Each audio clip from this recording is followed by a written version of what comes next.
Namaste. Good morning, participants.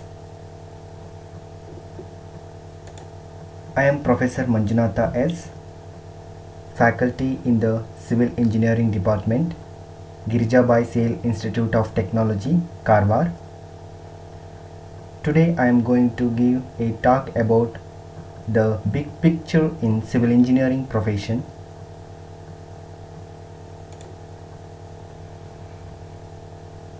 So on an average, people may live about 70 or 80 years. How long of this time do you spend doing different activities? How long do you sleep in your lifetime? One third.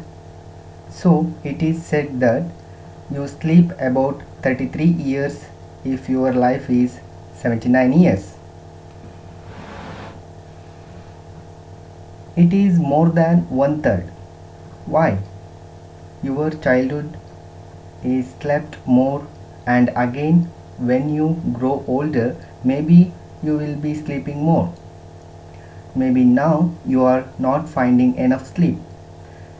And if you talk about work, how long do you think you would be working? How many years are you working in your life? It is said about 13 years you spend working of your lifetime. That is a substantial portion, which is actual number 2 after sleeping.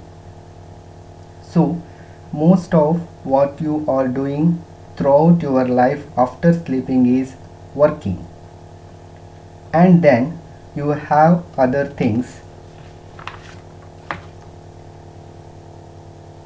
Interestingly, screen time comes out to be the next major activity we do. This includes watching TV, right? Surfing the internet on your mobile phone, social media, all of that put together. That is substantial. We do not even realize that, right? And of course, you do other things like eating, holidaying, and so on, and of course, exercising, socializing, etc. All that is also part of what you do. So, for a substantial portion of your time, you are actually working. How much do we think about what we do? What should be my career? Because this is what really defines most of your waking time in your life.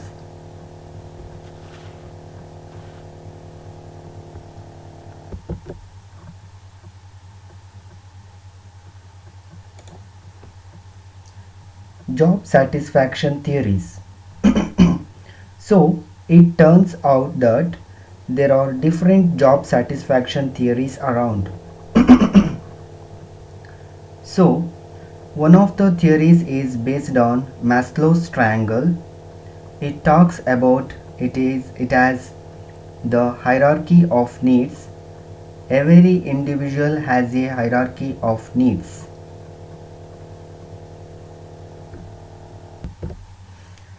Perhaps the most widely accepted model for job satisfaction is the job characteristics model. So, what this says is there are certain core job dimensions.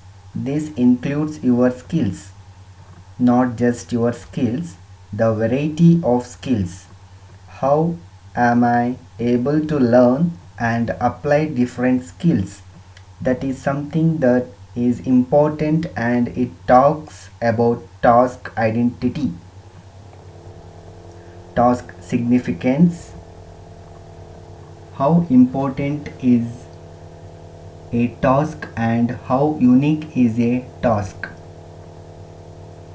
Do you like being the cashier behind a bank? Maybe some people do, but most people think that is too monotonous. that identity is too narrow. So you want to have some broader identities. So you look for jobs which give you opportunity to experience these broader identities. So maybe as a civil engineer, based on the talks that you heard so far, you find civil engineers really say that there is some meaning to what I do. There is a greater purpose to what I do as a civil engineer. So, as a civil engineer, it's perhaps very easy to see meaning in the work that you do. So, that is a psychological state, and responsibility of outcomes are you appreciated. There's somebody telling you that this bridge was built by certain such a person, all that happens, but may not be other factors, other jobs that cannot happen as much. And knowledge of results. Do you know what is happening? Do you know what the conclusion is? Do you know what the result are? There are jobs in which you have no idea. As I just say, you are just a cog in the wheel. You really do not know all what is happening. Maybe that is what is making the wheel rotate. Awareness of that is also important in a job. And of course, these lead to what are called personal and work outcomes. So, you have good motivation to work, you have good performance, which is important.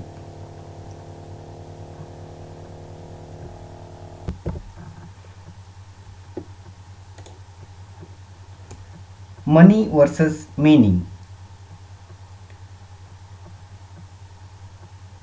So, people talk about jobs as I want to earn money because it's true that money is what drives people towards jobs. Or is it the meaning of the job? How many of you think money is what drives people? Okay, how many of you say meaning drives people that the rest of you can wake up? So, there is a recent article which said that 9 out of 10 people are actually willing to earn less if they can find more meaning in the work they do.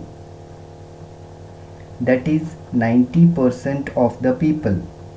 And there is a very nice quote in this particular article is, work is about a search.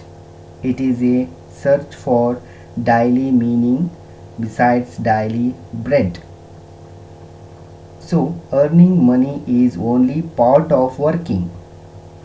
So we want recognition as well as cash. So you want to feel every day, I really love what I am doing. I really like what I see rather than, oh my god, I have go to work today. So that is just I want to get to work. That is the motivation. That is the joy I derive. I am looking forward to work. That is very different from, oh my god, I have to go to work today. So that is a big difference. And it is again in the study they actually quantify how much people are willing to give up for meaningful work, and they came up with the number that people are willing to forego 23% of their earnings if they can find a meaningful job. So, money is not the only motivation. So, think about how meaningful your work can be. So, that is about money and meaning.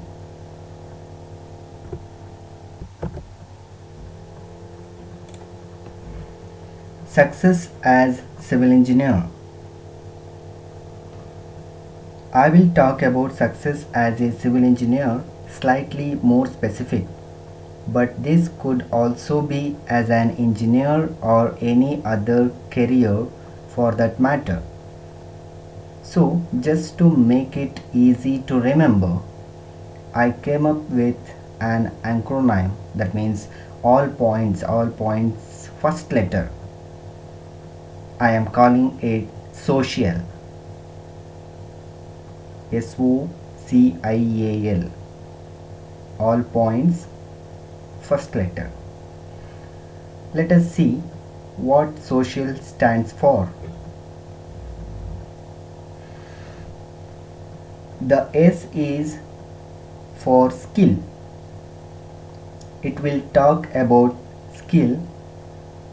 The O is for opportunity. You always hear that I am not getting the opportunity. But I am going to give a slightly different take on opportunity because it's important. The C is for challenge. So, is our challenge is good or bad? How many say challenges are good? How many say challenges are bad? We will see how it will take on, and of course you can have your take, you can share what you think. And then I am going to talk about intuition, because there is something that is very important and is often underplayed and is in fact looked at in a negative sense.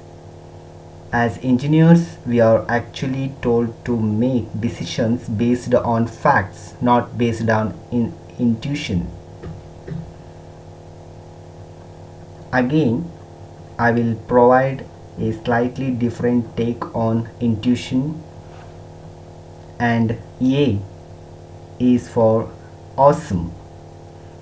So I am sure you have been aware by some of the lectures before and some of the achievements in civil engineering as really aware. You felt wow, that is so amazing. All I will talk about some of that.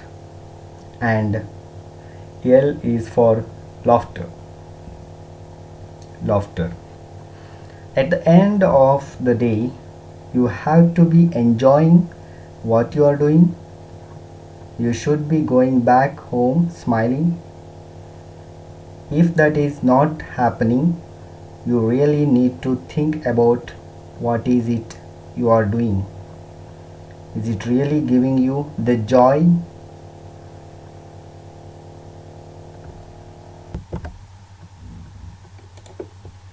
Skill. So, for few minutes I will talk about each of these. When you say skill, the dictionary definition of skill, it says it is the ability to do something. Well, so you could do something. 10 years back,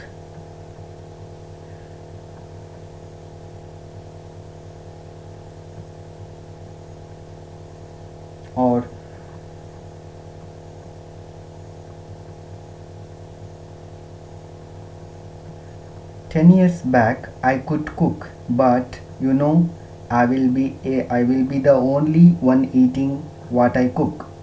But 2 to 3 year after 2 to 3 year of living alone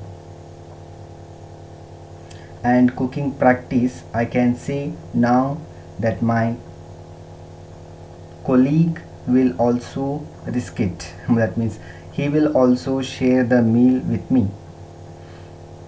So it is about doing something well. It is not just about doing something that is skill.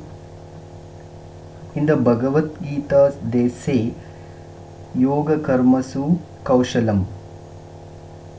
What does it mean? Skill in action is yoga. That is what I said in the Bhagavad Gita too. And what is the opposite of being unskillful, or different terms? Being skillful, of course, being an expert.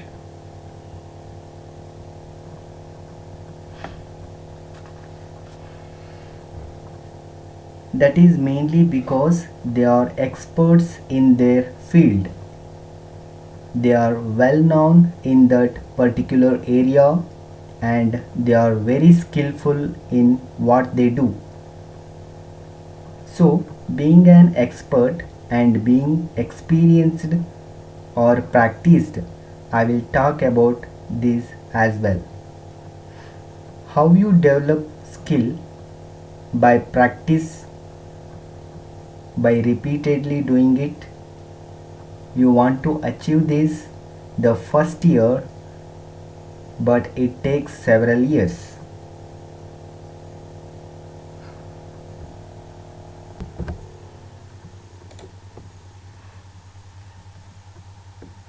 Stanford University, in their civil engineering department website, actually states what is its motivation for education for civil engineers. It says that a civil engineering graduate should leave with a suite of technical and professional skills, and it states some of the technical skills that they expect their graduates to have. They have to be good in math, they have to be good in science, they have to be good in engineering. All these are important. Also, they say that they should also be good in designing and conducting experiments. They should be good in analyzing the data. So, the latest gold, as I say, is data. So, we know that 1,000 years back gold was of lot of value. Gold was the metal which was valued. For last 100 years, what is valued in the world? Oil. Oil was a gold for the last 100 years or so. Next 100 years, what are people saying is data is the next gold. So, you really need to have the skills to work with data, to analyze data. So, data is going to be the next gold.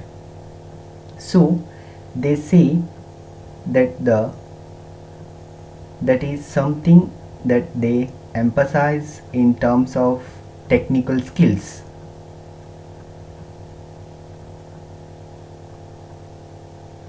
And of course, you have to design systems, components, and several kind of needs.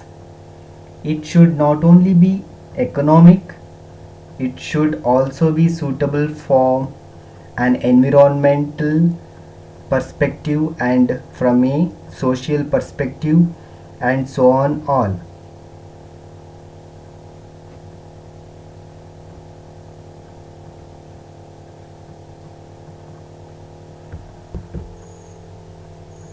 That is a skill that you are expected to have, and you should be able to identify, formulate, solve engineering problems.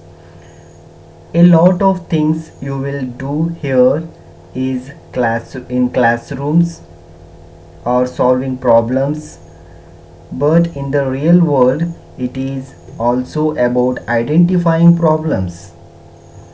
What is the problem I should solve?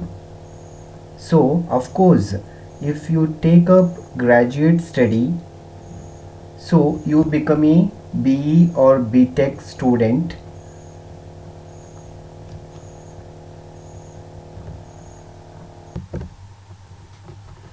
all you will find that a good part of your BE life is actually spent in identifying problem. So that is important as well, to identify, then formulate and solve the problem. And another skill they talk about is using tools. All the tools that you can use to come up with your design, to come up with your analysis, that is important as well. There is absolutely no doubt you guys will do great at these. You are all good in math, you are all good in engineering, and you will perform exceptionally well with respect to these technical skills. But what we need to work on is usually our professional skills. So, these are equally important, if not more important. There is another Stanford study which actually says 90% of the reason for getting a job is actually your professional and social skills, or they call it as soft skills. Only 10% is the technical skills, because most people do well in technical.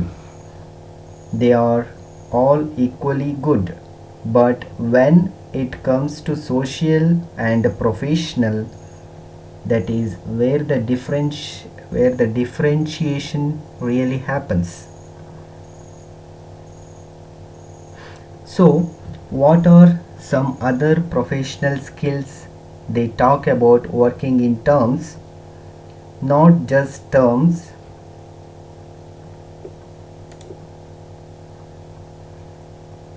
not just teams, multidisciplinary teams. So that means understanding others' perspective, being a coordinator, others' perspective. It is important. They talk about professional and ethical responsibility. Did you have a talk on ethics in engineering?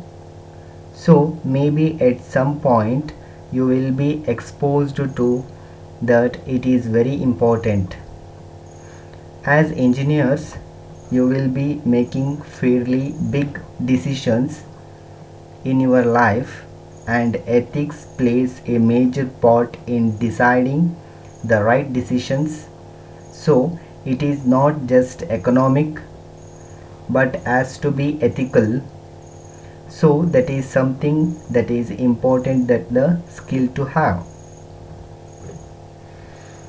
And then communication, I keep emphasizing this all.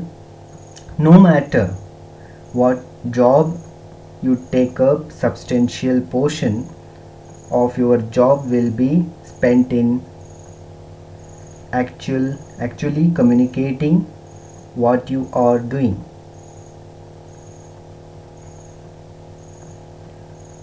actually communicating what you are doing. More than what you are doing, you will be spending time speaking about what you are doing, explaining to people what you are doing, justifying what you are doing. All right. So that is a very important skill again. There are programs in our curriculum which address that. You should seek out, you should seek, you should see how you can improve your communication skills. And then they also talk about certain awareness skills. They talk about broad education, knowing a lot of things that is important, and lifelong learning is something they emphasize.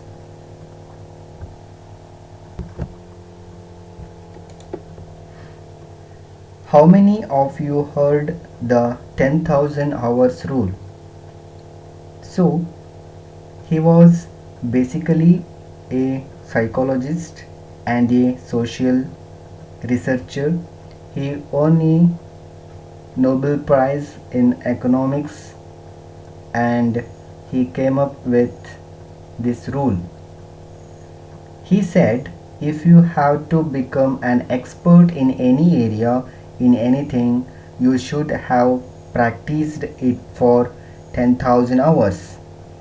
If you done something for 10,000 hours, you are guaranteed to be an expert in that area. That is what he said. So, what are the 10,000 hours translate to approximately about 10 years. But that is the timeline it takes to become an expert. So people are impatient, they give up very easily. Within 2 to 3 years of a job, they say, oh, this is not for me. Many times a job you are saying is not for you because you have not been skillful enough in the job. When you become skillful, automatically you will start doing excelling in your job. You derive satisfaction from it. So stick to something for 10 years if you really want to be an expert. That is what it says. And again, this is another quote from our literature. So it talks about abhyasa and vairagya. It says that the mind is actually controlled by practice and detachment.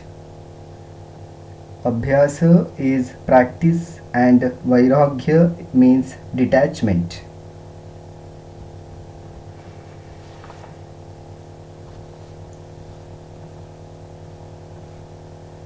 What is the most important skill you can have in the century?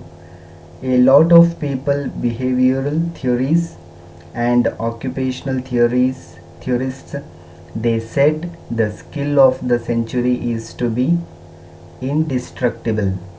I am telling you, it is so difficult. So how difficult it is? You start studying 10 minutes and then you pick up your phone and you are messaging, hey, how much you finished. It happens naturally. If you can put that away, if you can have certain detachment, that turns out to be a very important skill to have, and that will of course lead to success in your career. So it is something that you can practice. There is actually a book by that name is best selling book called Indistractable. So you can look that up. There are techniques which you can learn, how to be focused, how pay attention, how not to get let your attention get derived. So that is about skills. The first S in social.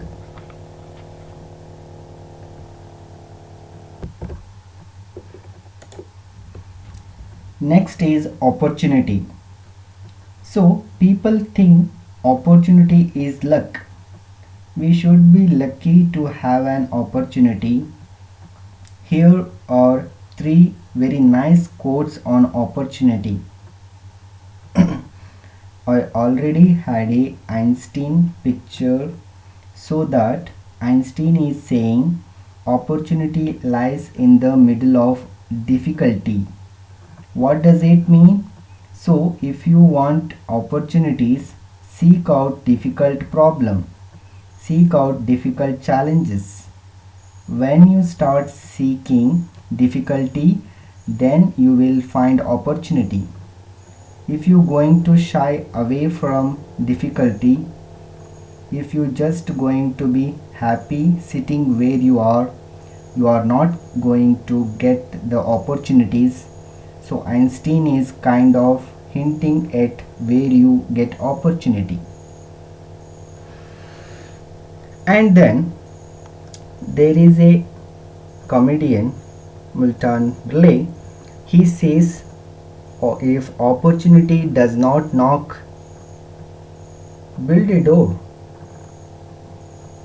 So you heard the saying opportunity knocks once or opportunity knocks only once.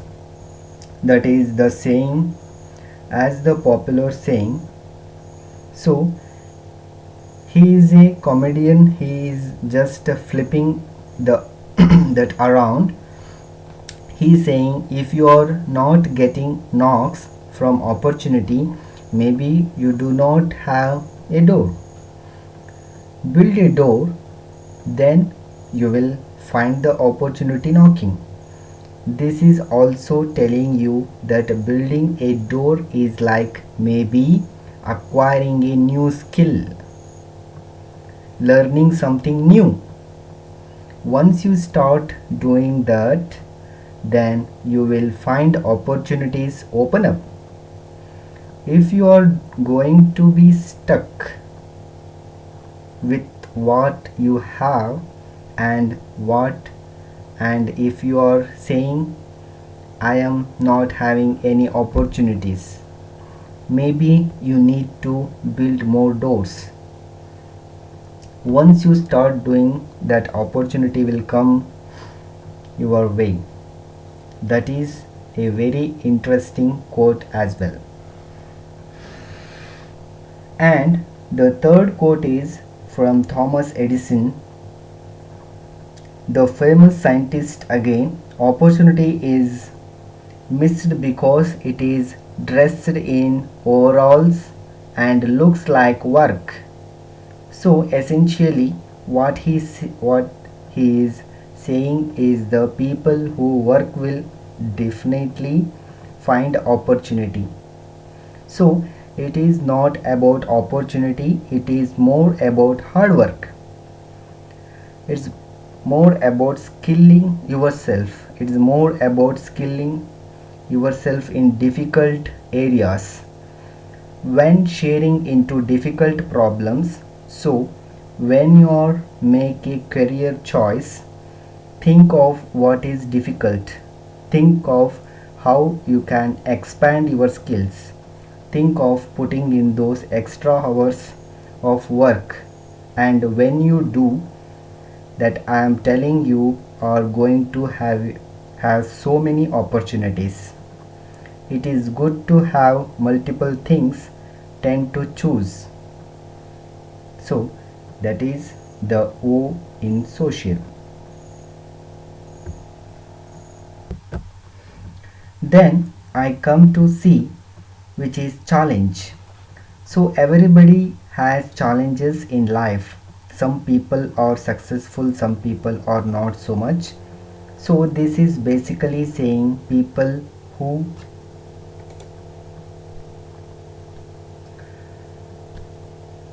So, this is basically saying people who succeed are the ones who are stretching to meet the challenges, and failure is basically people who are shrinking away from those challenges.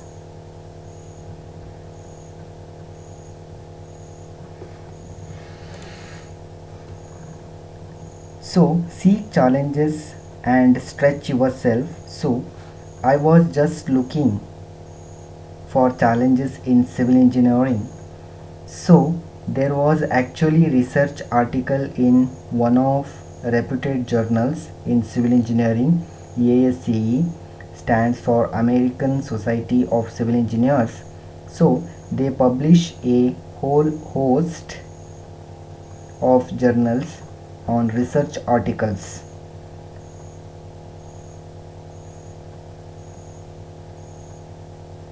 Technical articles in civil engineering, and these and this particular article looked at grand challenges in civil engineering.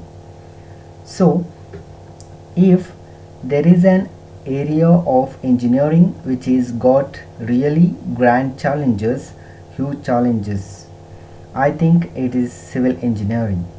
So they just list some of the challenges. Things like excessive soil erosion, that is the challenge; coastal erosion, that is a challenge; traffic congestion is a challenge; energy consumption for these vehicles is a challenge; and perhaps related to pollution and traffic is also air quality.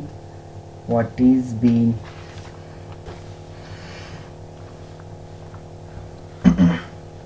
what is been happening in Delhi, that is a challenge as well.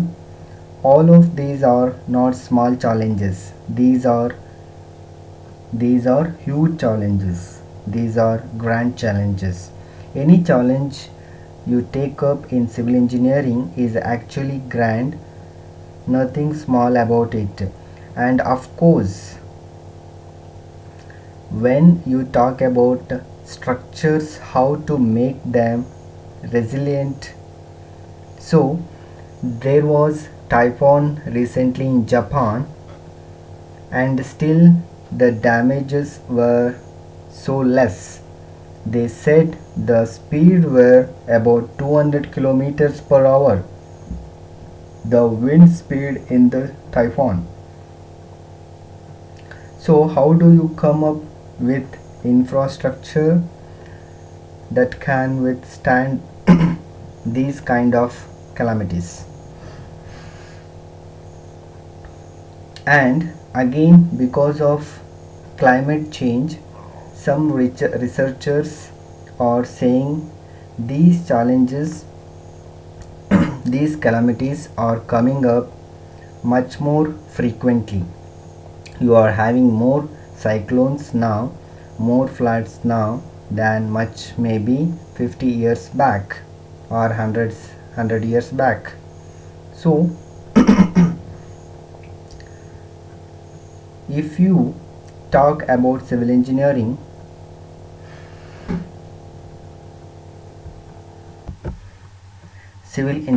grand challenges are up plenty. Pick up Pick any one and you can make a huge contribution in your career. And when you solve one of these, you have impacted millions of people for hundreds of years maybe. What you can be more satisfying than something like that? So think about grand challenges, and our area definitely has grand challenges.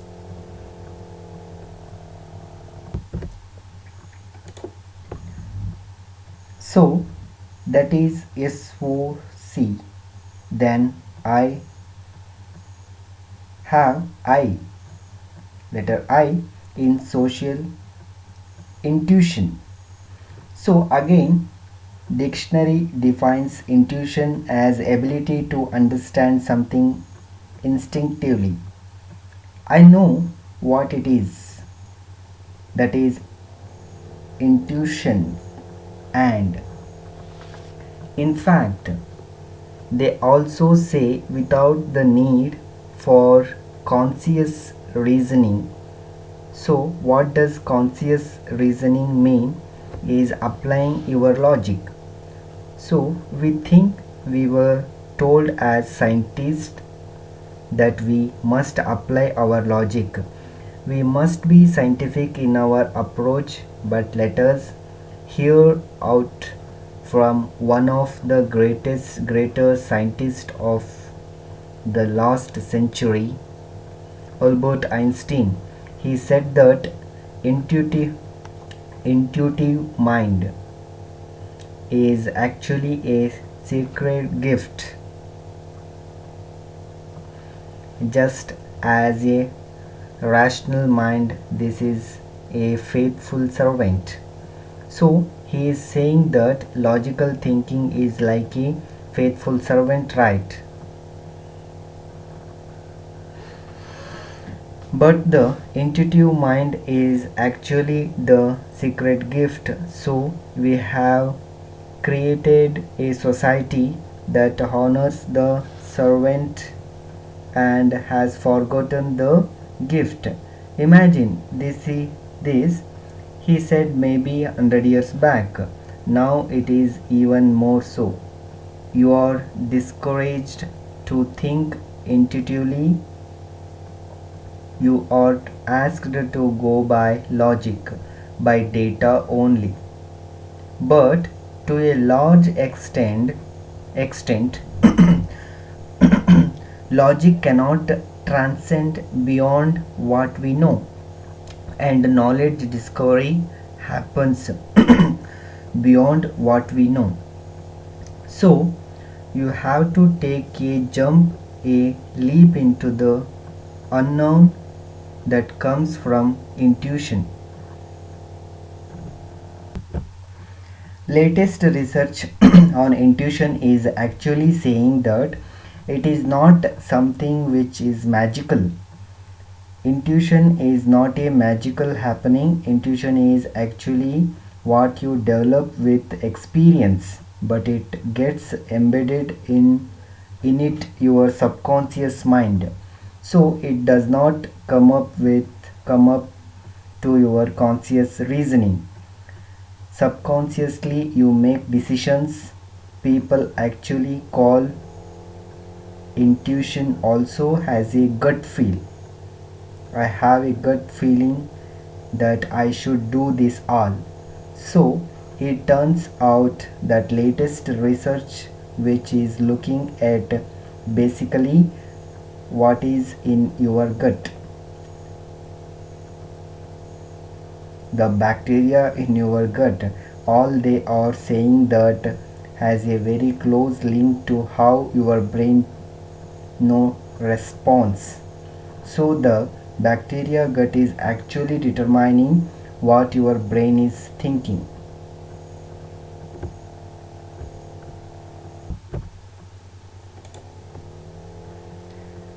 Then awesome. We already saw civil engineering challenges are also grand. Anytime you go see these buildings, you feel awed by it. So I am sure you would have seen some of these in the talks, and the Jeddah Tower is going to be a kilometer tall. Just imagine massive structure like that. It really brings that feelings of wow in us. So this is all done by civil engineers. So again,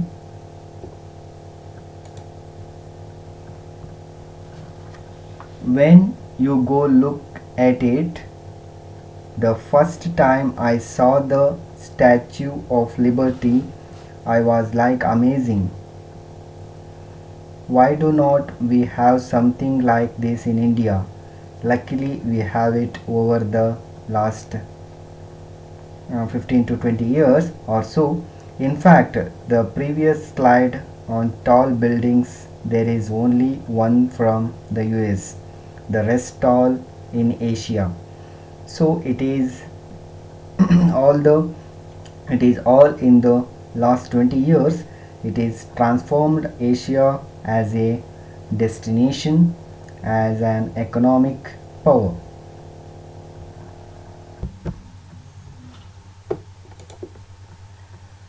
Dams, tunnels. This is a tunnel that is being dug up in Washington state in the US, and look at the size of it. People standing there. That was dug by a big tunnel boring machine called Bertha, and that is how it is going to look like. You're going to have two levels of traffic moving. It is going to cut across the city, and it is going to reduce traffic congestion. So civil engineering projects by nature are awesome. I just start getting yourself involved in some of these. Feel feel the grandeur, feel the size, feel the scope of the impact that you can have. So transportation. So these are some underground metro subway maps. This is for Tokyo, that 101 is for New York. This moves people. Transportation is the backbone of economy in any city. Good transport system is what moves everybody.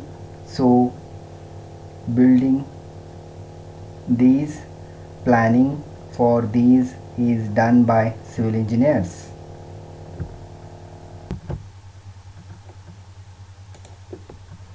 And then the final L in social, which is laughter. At the end of the day, we should enjoy what we do. Here are just some jokes for civil engineers, and with that, I will stop my talk. Thank you.